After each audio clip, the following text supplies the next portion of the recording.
it is the end of an era. Queen Elizabeth II, the longest reigning monarch in British history, has died at the age of 96 after 70 years on the throne.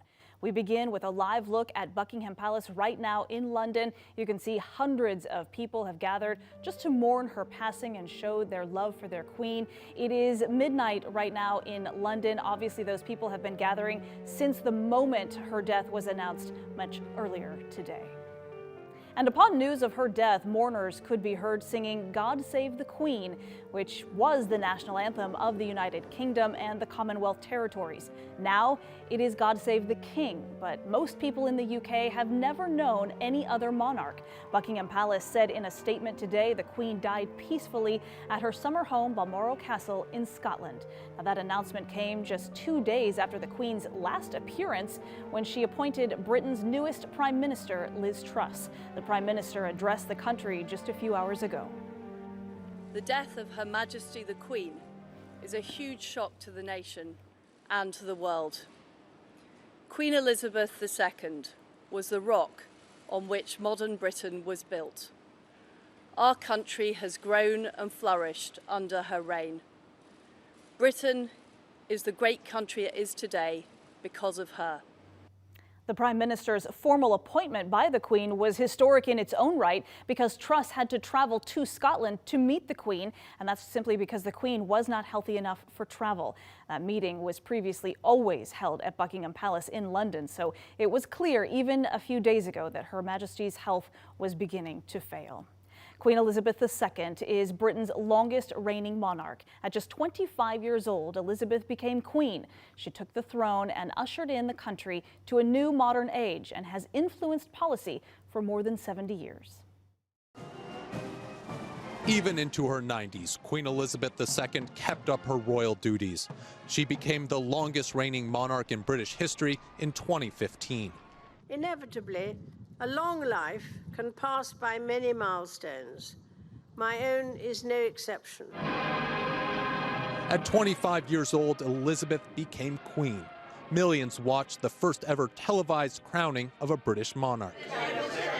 Queen Elizabeth worked with more than a dozen British prime ministers, beginning with Winston Churchill, and was head of state in 15 other Commonwealth countries.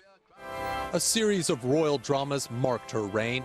Her son Andrew's high-profile marriage to Sarah Ferguson failed. And in 1992, her oldest son, Charles, separated from Princess Diana.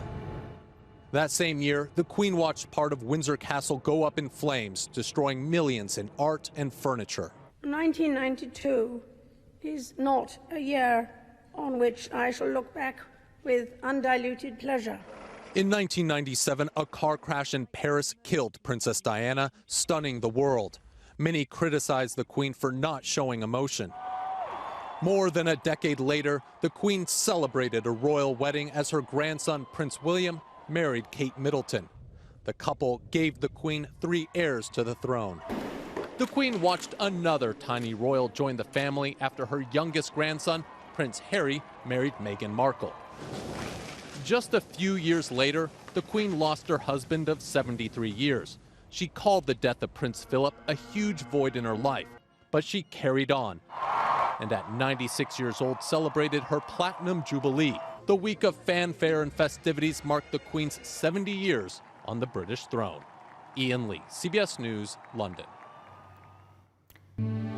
And the Queen's successor is Charles, her oldest son. Under rules of the British monarchy, Charles became king immediately upon the Queen's death, although his coronation likely will not be held for several months. The palace says the king and his wife Camilla, now the Queen consort, will remain at Balmoral Castle in Scotland this evening, and then they will return to London tomorrow.